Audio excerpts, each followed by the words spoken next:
I'm one of those people na nakakakita ng multo simula pa nung bata ako. And it's not new to me na makakita ng multo kung saan-saan at kahit anong oras.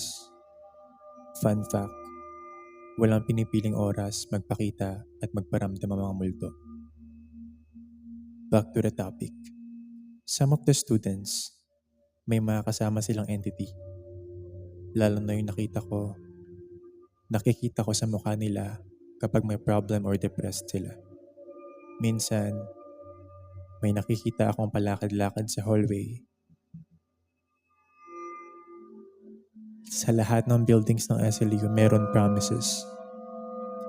And sa mga CR na sinasabi nyo, yes, meron. One time, when I was riding sa isang elevator, sa Han building, puno yung elevator that time. Pataas at nag-stop.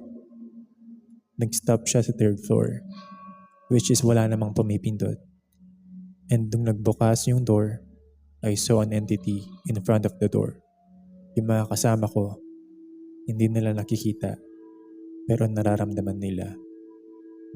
Naramdaman nilang bumigat yung elevator. Because I saw an entity na pumasok.